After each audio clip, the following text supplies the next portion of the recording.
तेरी इतनी हिम्मत जो तू मुझसे मुंह लड़ा रही है?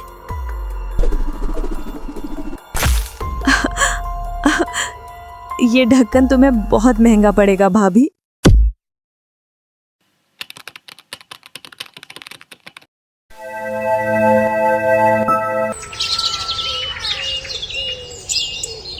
हरिपुर नामक गांव में एक जमींदार श्यामलाल रहते थे।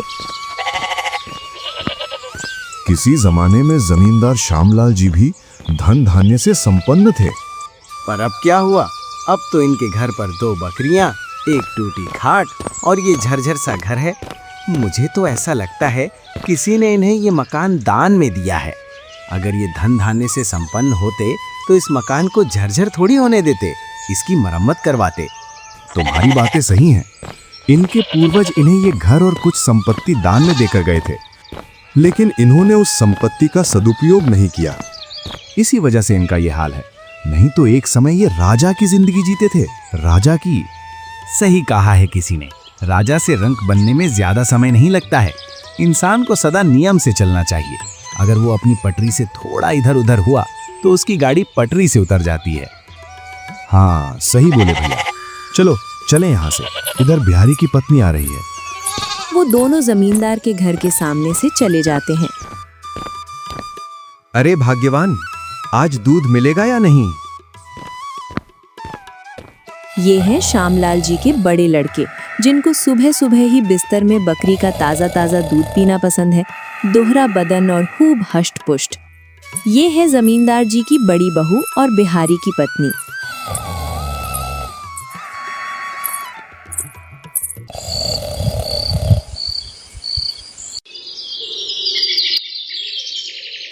पी लिया दूध, अब उठाओ, खेतों पर बहुत सारा काम है। वहीं बिहारी से विपरीत जमींदार जी का छोटा लड़का श्रीलाल निर्बल और पतला सा था। अपने बड़े भाई की अपेक्षा वो कुछ भी नहीं था। श्रीलाल को सदा अपनी पढ़ाई से प्यार था। वो किताबों के ही बीच रहता था।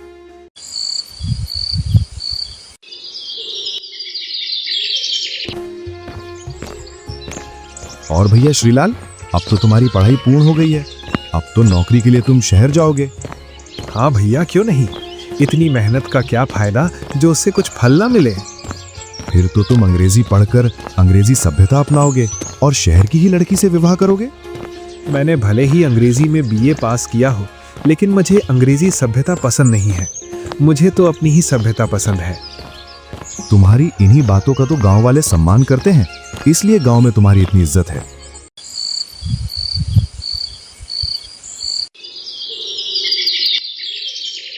कुछ समय बाद श्रीलाल की सरकारी दफ्तर में नौकरी लग जाती है। वहीं पास ही के गांव में सेठ धनपाल रहते थे। उनके 2 लड़के और एक सुंदर सी लड़की थी। दोनों लड़कों का तो विवाह हो गया, बस अब मेरी बेटी के लिए भी एक राजकुमार सा वर मिल जाए तो हम गंगा नहा जाएंगे। क्यों नहीं मिलेगा, जरूर मिलेगा। मेरी बेटी है ही इतनी सुंदर और सुशील। मेरी बेटी के लिए ईश्वर ने कुछ अच्छा ही सोच रखा होगा। क्या आप दोनों भी छोटी छोटी बातों को लेकर बैठ जाते हो? बेटी, हमारा कर्तव्य है तुम्हारा विवाह करना। हम तुम्हारा विवाह कर दें तो अपने कर्तव्य से मुक्त हो जाएंगे। तुम्हें क्या पता बेटी, जब घर में जवान बेटा बेटी होते हैं तब माता पिता को बहुत चिंता रहती है। आप मुझे लेकर कोई चिंता मत कीजिए। मैं आपके खिलाफ कभी कदम नहीं उठाऊंगी। हाँ मेरी बच्ची, हमें मालूम है।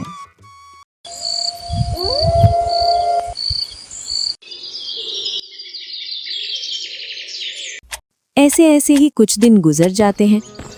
एक दिन श्रीलाल धनपाल के गांव में कुछ सरकारी काम से आता है।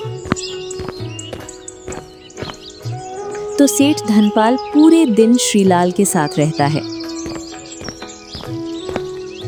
सेठ धनपाल श्रीलाल के सरल स्वभाव को देखकर उस पर रीझ जाता है और मन ही मन में ठान लेता है, यही मेरे घर का जमाई बनेगा। इसी से मैं अपनी बेटी का विवाह करूंगा। साहब, आपने अपना परिचय नहीं दिया। आप कहां से हो? आपका नाम क्या है? सेठ जी, मैं माफी चाहता हूँ कि मैंने आपको अपना परिचय नहीं दिया।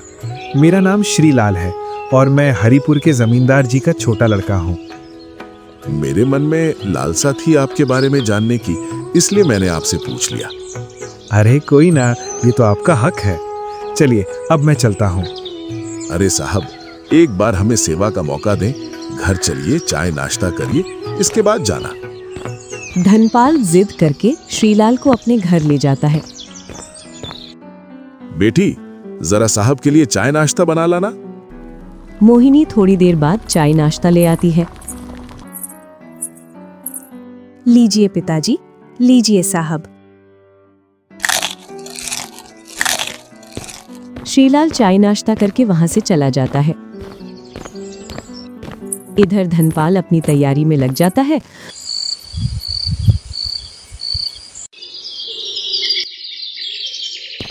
दूसरे दिन हरिपुर की ओर चल देता है और कुछ ही समय में वो हरिपुर पहुंच जाता है। अरे भैया, श्यामलाल जी का घर कहाँ है? आप सीधे चले जाइए। इस गांव का सबसे पुराना मकान उन्हीं का है। एक टूटी घाट और मकान के सामने 2 बकरियां बंधी होंगी, वही श्यामलाल जी का मकान है। इतना सुन धनपाल सीधा चल देता है। गांव वालों ने जैसा बोला था वैसा ही मकान है और टूटी घाट पर एक शख्स बैठा है। हो ना हो यही श्यामलाल जी हैं। इतना बोलकर वो घर के अंदर चल देता है। श्यामलाल के पास पहुंचकर, राम राम साहब। अरे राम राम साहब, आइए बैठिए, बताइए कैसे आना हुआ? बस ऐसे ही घूमते घूमते आपके पास आया था, फिर मुझे आपके छोटे लड़के का ध्यान आ गया। फिर मैंने सोचा क्यों ना हम संबंधी बन जाएं। क्या बिना जान पहचान के संबंधी? जान पहचान में क्या है, मैं अभी अपना परिचय दे देता हूँ। धनपाल अपना पूरा परिचय श्यामलाल को दे देता है। अब तो जान पहचान हो गई। क्यों नहीं सेठ जी, बहुत दिनों से आपके गांव में आना नहीं हुआ, इसी वजह से आपको पहचान नहीं पाए। आप कुछ रिश्ते की बात कर रहे थे? हाँ, मुझे आपका छोटा लड़का बहुत अच्छा लगा मेरी बेटी के लिए, इसलिए मैं अपनी बेटी का विवाह तुम्हारे लड़के के साथ करना चाहता हूँ। ये तो मेरा सौभाग्य है जो आप अपनी बेटी का रिश्ता लेकर मेरे पास आए। ये रिश्ता मुझे मंजूर है। दोनों खूब गप्पे लड़ाते हैं और कुछ देर बाद धनपाल अपने घर की ओर निकल जाता है। धनपाल अपने घर पहुंचकर ये खबर सभी घर वालों को सुनाता है, जिससे सभी घर वाले बहुत खुश होते हैं।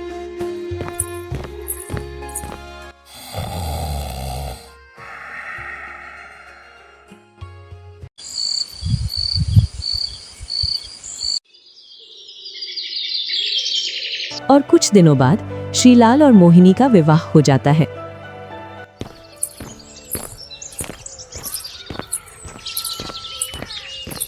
मोहिनी अपने ससुराल में पहुंचकर देखती है और मन ही मन में सोचती है, जैसा मैंने सोचा था वैसा तो यहाँ कुछ भी नहीं है। पता नहीं इस मकान की कब से मरम्मत नहीं करवाई। ना इसमें सही से खिड़कियाँ हैं, ना ही इसमें फर्श है। क्या सोच में पड़ गई तुम? तुम्हें हमारा घर तो पसंद आया ना? ये तुम्हारे घर जैसा सुंदर तो नहीं है। हाँ बढ़िया है, पर इसकी मरम्मत क्यों नहीं कराई? अब करवाएंगे। पहले कुछ मजबूरियों की वजह से इस घर की मरम्मत नहीं करवा पाए।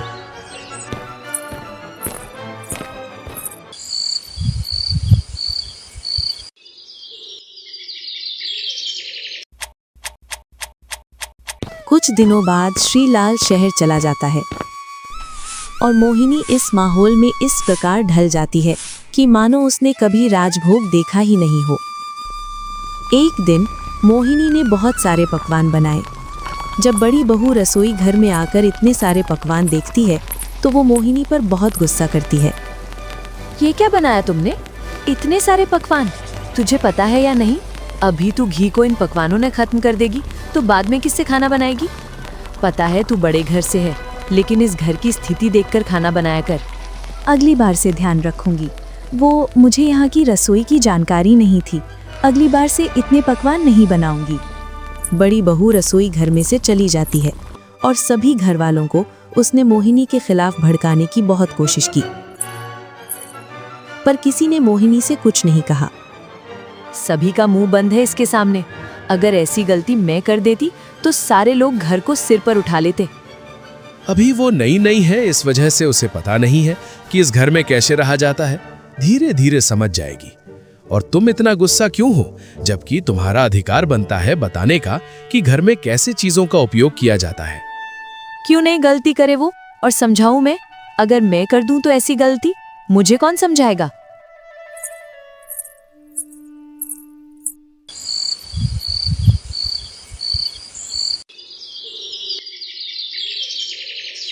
ऐसे कुछ दिन और गुजर जाते हैं।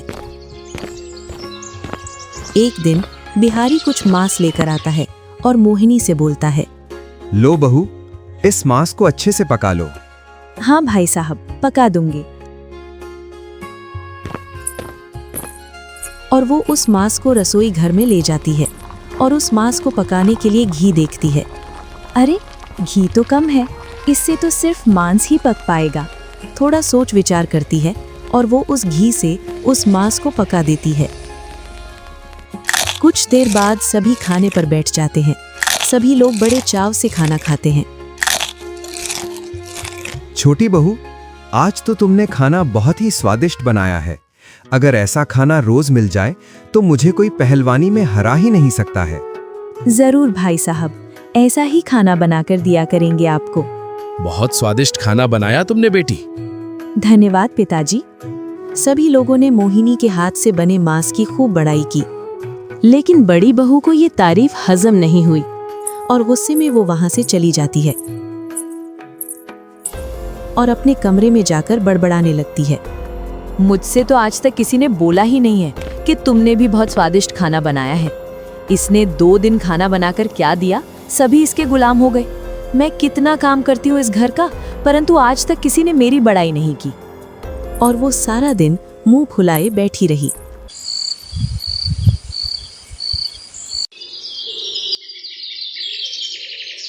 दूसरा दिन खाना पकाने के लिए बड़ी बहू रसोई घर में जाती है और वो घी की मटकी में देखती है। अरे इसमें 3-4 समय का खाना पकाने का घी था, वो कहाँ चला गया? छोटी। हाँ भाभी, बोलिए, आपने मुझे बुलाया? इसमें इतना सारा घी था, वो कहाँ चला गया? वो भाभी, मांस पकाने में सारा घी खत्म हो गया। क्या बोल रही है? तुझे पता है ना, उस घी से 4 समय का खाना पकता, उसे तूने एक ही बार में खत्म कर दिया। क्या? इतनी सी घी से 4 समय का खाना पकता? उसमें थोड़ा सा ही तो घी था। इतना सा घी? ऐसे बोल रही है जैसे तेरे मायके में तो घी की नदियां बह रही हों। जिसने कभी घी खाया हो वही जाने घी का कैसे उपयोग करते हैं। मायके की निंदा सुनकर मोहिनी का सर घूम जाता है और वो भी गुस्से में लाल तमाम हो जाती है। जितना घी यहाँ खर्च होता है ना, उससे दोगुना तो हम नौकरों को खिला देते हैं। और मेरे मायके में घी की कभी कमी नहीं हुई। जिसको जितना खाना है वो अपने हाथों से लेकर खाता है। इतना सुन बड़ी बहू गुस्से में उस घी की मटकी को जमीन पर पटक देती है, जिससे वो वहीं कूद जाती है और बोलती है, तेरी इतनी हिम्मत जो तू मुझसे मुंह लड़ा रही है? अगर देवर जी यहाँ होते तो तेरी जबान अभी खिंचवा देती। अगर मेरे पति यहाँ होते तो तुम मुझसे ये शब्द कभी बोल ही नहीं पाती। आने दो उनको, एक घी की मटकी मंगाकर तुम्हारे माथे पर रखवा दूंगी, फिर उसी घी को देख देख कर जी लेना। बड़ी बहू से इतना सुना नहीं गया और उसने गुस्से में मटकी के ढक्कन को मोहिनी की तरफ फेंक कर मारा। वो तो मोहिनी ने अपने हाथों को एकदम मुंह के आगे कर लिए, जिससे उस ढक्कन की चोट सीधे मोहिनी के हाथों में लगी। ये ढक्कन तुम्हें बहुत महंगा पड़ेगा भाभी। इतना कहकर मोहिनी रोते हुए अपने कमरे में चली जाती है। इधर चिल्ला चोट की आवाज सुनकर बिहारी रसोई घर में आ जाता है। ये क्या हाल बना रखा है तुमने रसोई घर का? ये सब महारानी करके गई है। अच्छा, पूरी कहानी बताओ मुझे, क्या हुआ, वो भी सच। अगर तुमने थोड़ा भी इधर उधर बात को घुमाया तो मुझसे बुरा कोई नहीं होगा। बिहारी की पत्नी बिहारी से बहुत डरती थी। वो आपने उस दिन, आप सभी ने उसकी खाने की बढ़ाई की थी, उसी दिन से वो मुझे बुरी लगने लगी थी। लेकिन उसने जो मांस पकाया था उसमें उसने सारा घी डाल दिया, तो मैंने इसका फायदा उठाना चाहा और उसको दबाना चाहती थी। उस दिन का गुस्सा आज उस पर निकल गया। पता नहीं गुस्से में मैंने उससे क्या क्या बुरा भला बोल दिया और मटकी का ढक्कन उसको फेंक कर मार दिया, गलती से। तुमने बहुत अच्छा काम किया, जाकर उससे माफी मांगो। मैं क्यों माफी मांगू? इसमें गलती उसकी भी है। उसने भी इतना सारा घी एक ही समय में खत्म कर दिया, जबकि वो घी 4 समय का था। इसमें गलती तुम्हारी ज्यादा है, जाकर उससे माफी मांगो। और घी खत्म हो गया था तो हमसे बोलती, हम लाकर देते तुम्हें घी। उससे झगड़ा करके तुम्हें घी मिल गया। बिहारी के सामने तो हाँ कर देती है, लेकिन बिहारी के जाने के बाद वो उसकी बातों को अनसुनी कर देती है।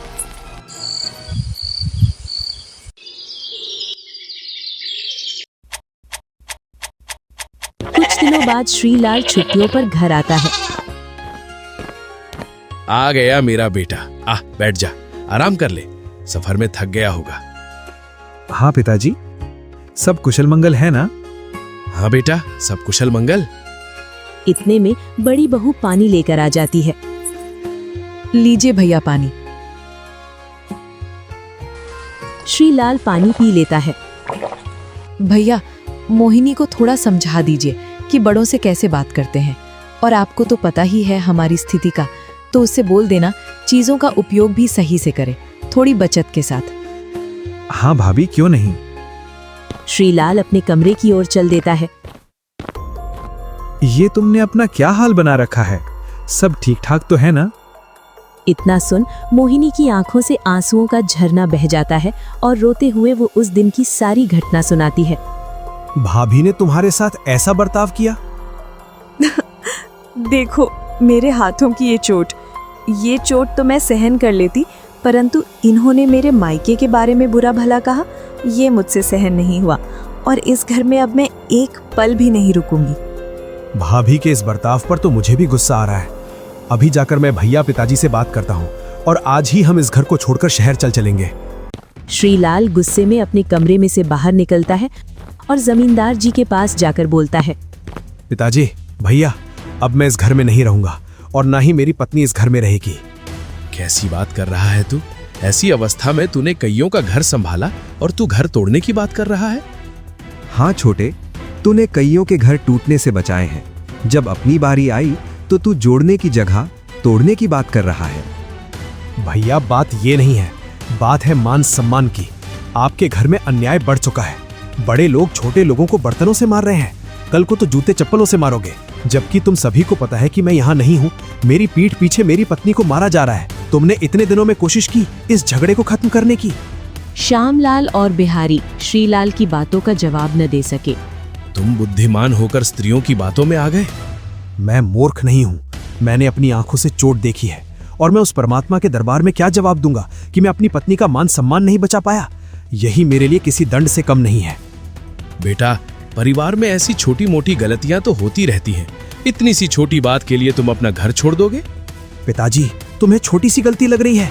जिस घर में स्त्री का सम्मान नहीं है, मैं उस घर में एक पल नहीं रुक सकता हूँ। मैं जा रहा हूँ ये घर छोड़कर। और हाँ, अगर तुम्हें किसी चीज की जरूरत लगे तो मुझे बता दिया करना, मैं भिजवा दिया करूंगा शहर से। इतना सुन बिहारी अपनी पत्नी के पास जाकर बोलता है, श्रीलाल, अब तो हमारी सुनेगा नहीं।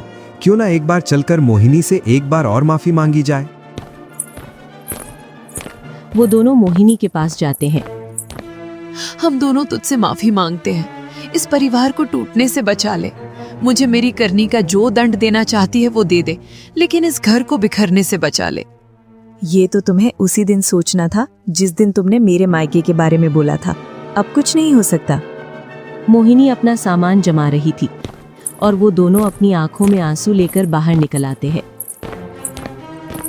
थोड़ी देर बाद दोनों कमरे में से बाहर निकल आते हैं। सभी की आंखें नम थी। जैसे ही मोहिनी चौखट पार करती है तो उसे अपना पहला दिन याद आता है। फिर वो अपने मन में सोचती है, जब मैं पहले दिन यहाँ आई थी तब सब लोग कितने खुश थे, और आज जब मैं जा रही हूँ तो सभी लोग कितने निराश हैं। इस निराशा का कारण मैं हूँ, जो मैं एक छोटी सी बात को लेकर बैठ गई।